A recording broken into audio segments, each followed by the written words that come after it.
March 14 holy ആഘോഷിക്കുന്ന ഒരു രാത്രി ഡൽഹി ഹൈക്കോടതിയിലെ ജസ്റ്റിസ് യശ്വന്ത് വർമ്മയുടെ വീട്ടിൽ ആ രാത്രി ഒരു തീപിടുത്തമുണ്ടാകുന്നു. തീയണക്കാൻ ഓടിയെത്തിയ ഫയർഫോഴ്സാണ് ആദ്യം പുകഞ്ഞു കത്തുന്ന കോടികളുടെ നോട്ടുകെട്ടുകൾ കാണുന്നത്. ഡൽഹി ഹൈക്കോടതിയിലെ ജസ്റ്റിസ് യശ്വന്ത് വർമ്മയുടെ വീട്ടിൽ നിന്നും കണ്ടെത്തിയ കോടിക്കണക്കിന് രൂപയുടെ നോട്ടുകെട്ടുകൾ ഉണ്ടാക്കിയ പൊല്ലാപ്പ് ചെറുതായിരുന്നില്ല. അധികം വൈകാതെ ഡൽഹി ഹൈക്കോടതിയിൽ നിന്ന് അദ്ദേഹത്തെ സ്ഥലം മാറ്റിയതാവട്ടെ യശ്വന്ത് വർമ്മയുടെ പഴയ തട്ടകമായ അലഹബാദ് ഹൈക്കോടതിയിലേക്കും. പക്ഷേ വർമ്മയെ ഇങ്ങോട്ട് വിടരുത്, അലഹബാദ് ഹൈക്കോടതി വേസ്റ്റുകൾ വലിച്ചെറിയാനുള്ള കൂമ്പാരമല്ല എന്നെല്ലാം അവിടുത്തെ ബാർ അസോസിയേഷൻ പ്രതികരിച്ചു. സുപ്രീം കോടതി ചീഫ് ജസ്റ്റിസ് സഞ്ജീവ് ഖന്ന യശ്വന്ത് വർമ്മക്കെതിരെ വിവിധ ഹൈക്കോടതി ചീഫ് ജസ്റ്റിസുമാരുടെ നേതൃത്വത്തിൽ ജുഡീഷ്യറിയുടെ അകത്ത് ഇന്റേണൽ ഇൻക്വയറി പ്രഖ്യാപിച്ചു. യശ്വന്ത് വർമ്മയെ ഇംപീച്ച് ചെയ്യണമെന്ന് ആവശ്യങ്ങൾ ഉയർന്നു. ഇന്ന് നമ്മൾ പരിശോധിക്കുന്നത് യശ്വന്ത് വർമ്മ പുറപ്പെടുവിച്ച ചില സുപ്രധാന വിധികളാണ്.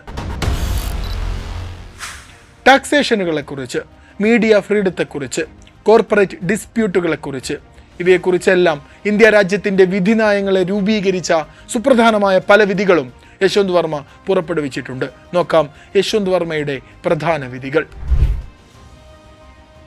2023 ഇറക്കുമതി ചെയ്യാൻ സാധിക്കാത്ത നിരോധിത വസ്തുവാണ് സ്വർണം എന്ന് വിധിച്ചത് ജസ്റ്റിസ് വർമ്മ നയിച്ച ഡിവിഷൻ ബെഞ്ചാണ്. 1962 കസ്റ്റംസ് ആക്ടിൽ പറഞ്ഞ പ്രൊഹിബിഷൻ എന്ന പദത്തിന് കീഴിൽ നിയന്ത്രിത വസ്തുക്കളായി വരുന്നവയിൽ സ്വർണത്തിന്റെ ഇറക്കുമതിയും ഉൾപ്പെടുമെന്നായിരുന്നു പ്രധാന വിധി. ഇന്ത്യയുടെ ഗോൾഡ് ഇമ്പോർട്ട് പോളിസികളിലും കസ്റ്റംസ് നിയന്ത്രണങ്ങളിലുമെല്ലാം വലിയ സ്വാധീനമാണ് ഈ വിധി മൂലമുണ്ടാക്കിയത്. ലെജൻഡറി ഫിലിം മേക്കർ സത്യജിത് റായിയുടെ നായക് എന്ന സിനിമയുടെ യഥാർത്ഥ കോപ്പിറൈറ്റ് അവകാശി അദ്ദേഹം തന്നെയാണെന്ന് ജസ്റ്റിസ് വർമ്മ വിധിച്ചു.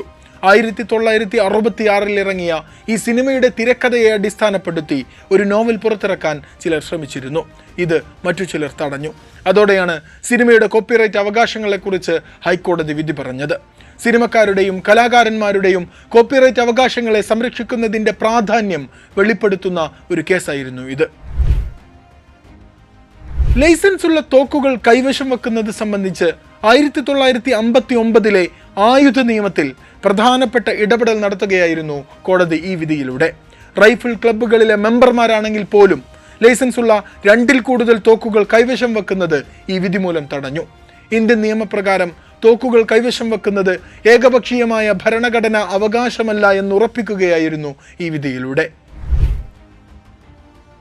അലഹബാദ് ഹൈക്കോടതിയിൽ ജഡ്ജിയായിരിക്കുമ്പോഴാണ് വർമ്മയുടെ ഈ ഇടപെടൽ വരുന്നത്. 2017 ഖോരഗ്പൂരിലെ ആശുപത്രിയിലുണ്ടായ ദുരന്തത്തിൽ 63 കുട്ടികളും പ്രായപൂർത്തിയായ 18 പേരും മരണപ്പെട്ടിരുന്നു. അന്ന് കുട്ടികളെ രക്ഷിക്കാൻ തന്നാലാവതും ശ്രമിച്ച ഡോക്ടർ കഫീൽ ഖാനെ പക്ഷേ മെഡിക്കൽ നെഗ്ലിജൻസ് ആരോപിച്ച് അറസ്റ്റ് ചെയ്യുകയുണ്ടായി. എന്നാൽ കഫീൽ ഖാനെതിരെ തെളിവുകളില്ലെന്ന് കാണിച്ച് അദ്ദേഹത്തിന് ജാമ്യം നൽകിയത് ജസ്റ്റിസ് വർമ്മയാണ്. കോൺഗ്രസ് നൽകിയ നിരവധി പെറ്റീഷനുകൾ ജസ്റ്റിസ് വർമ്മയുടെ നേതൃത്വത്തിലുള്ള ഡിവിഷൻ ബെഞ്ച് തള്ളിക്കളഞ്ഞു. ഇൻകം ടാക്സ് വകുപ്പിനെ കോൺഗ്രസിന്റെ വരുമാന സ്രോതസ്സുകൾ പരിശോധിക്കാൻ അനുവദിച്ചു. IT ഡിപ്പാർട്ട്മെന്റിന്റെ പക്കൽ തങ്ങളുടെ അന്വേഷണങ്ങൾ മുന്നോട്ട് കൊണ്ടുപോകാൻ ആവശ്യമായ തെളിവുകൾ ഉണ്ട് എന്നാണ് അന്ന് കോടതി പറഞ്ഞത്. രാജ്യത്തെ രാഷ്ട്രീയ പാർട്ടികളുടെ ഫൈനാൻഷ്യൽ അക്കൗണ്ടബിലിറ്റിയും നികുതിപരമായ വിവരങ്ങളും സംബന്ധിച്ച പ്രധാനപ്പെട്ട ഒരു വിധിയായി പിന്നീട് ഇത് മാറി. എൻഫോഴ്സ്മെന്റ് ഡയറക്ടറേറ്റിന്റെ അധികാര പരിധിക്ക് വ്യക്തത നൽകിയ ഒരു വിധിയായിരുന്നു ഇത്.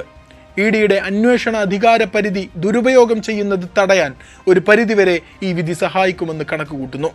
EDയുടെ ഇൻവെസ്റ്റിഗേറ്റീവ് അതോറിറ്റി എത്രത്തോളമുണ്ടെന്ന് ഈ വിധി പരിശോധിച്ചു. കള്ളപ്പണം വെളുപ്പിക്കൽ കേസുകൾക്കപ്പുറത്തേക്ക് ഒരു കുറ്റവും EDക്ക് അന്വേഷിക്കാൻ കഴിയില്ലെന്ന് ജസ്റ്റിസ് വർമ്മ വിധിച്ചു. അതോടൊപ്പം എന്തെങ്കിലും കുറ്റകൃത്യങ്ങളെ ഉണ്ടായേക്കുമെന്ന് പ്രവചിക്കാനും അധികാരമില്ല എന്നും വർമ്മ ഈ വിധിയിലൂടെ വ്യക്തമാക്കി. ഡൽഹി മദ്യനയ അഴിമതി കേസിൽ മാധ്യമങ്ങൾ കൃത്യമായി വാർത്തകൾ റിപ്പോർട്ട് ചെയ്യാത്തതിൽ ആശങ്ക പ്രകടിപ്പിച്ചിരുന്നു justice Varma. Republic TV, India Today, Zee News, Times Now ഇങ്ങനെ തുടങ്ങിയ എല്ലാ ചാനലുകൾക്കുമെല്ലാം അന്ന് കോടതി നോട്ടീസ് പുറപ്പെടുവിച്ചു. ഈ ചാനലുകളോടെല്ലാം CBIയുടെയും EDയുടെയും ഔദ്യോഗിക വാർത്താക്കുറിപ്പുകൾക്കനുസരിച്ച് മാത്രമേ വാർത്തകൾ നൽകാവൂ എന്നും കോടതി നിർദ്ദേശം പുറപ്പെടുവിച്ചു. ഉന്നത വ്യക്തികൾ ഉൾപ്പെടുന്ന കേസുകളിൽ ഉത്തരവാദിത്ത മാധ്യമ പ്രവർത്തനം മുറുകെ പിടിക്കേണ്ടതിൻ്റെ പ്രാധാന്യം ഊന്നിപ്പറയുന്നതായിരുന്നു ഈ വിധി. ടെലികോം ടവറുകൾ മൂവബിൾ പ്രോപ്പർട്ടിയായി വ്യാഖ്യാനിക്കുന്ന ഒരു വിധിയായിരുന്നു ഇത്. ഇതോടെ ടവറുകൾക്ക് GSTക്ക് കീഴിലെ ഇൻപുട്ട് ടാക്സ് ക്രെഡിറ്റ് അനുവദിക്കാമെന്ന് വിധി വന്നു. ടെലികോം കമ്പനികൾക്കെല്ലാം വലിയ സാമ്പത്തിക നേട്ടം ഈ വിധി മൂലമുണ്ടായി എന്ന് പറയപ്പെടുന്നു. ഇങ്ങനെ നിരവധി സുപ്രധാന വിധികൾ പുറപ്പെടുവിച്ച ജസ്റ്റിസ് യശ്വന്ത് വർമ്മയുടെ വീട്ടിൽ നിന്നാണ് ഇപ്പോൾ നോട്ടുകെട്ടുകൾ കണ്ടെത്തിയിരിക്കുന്നത്. അതുകൊണ്ട് തന്നെ അദ്ദേഹം നടത്തിയ വിധികൾ പുനഃപരിശോധിക്കണമെന്ന് പോലും ആവശ്യങ്ങൾ ഉയരുന്നുണ്ട്. വിശ്വാസം നഷ്ടപ്പെട്ടാൽ പിന്നെ നീതിപീഠവും ശോഷിച്ചു വരും. ന്യായാസനങ്ങൾ മലിനമായാൽ രാജ്യത്തെ അത് ശ്വാസം മുട്ടിക്കും.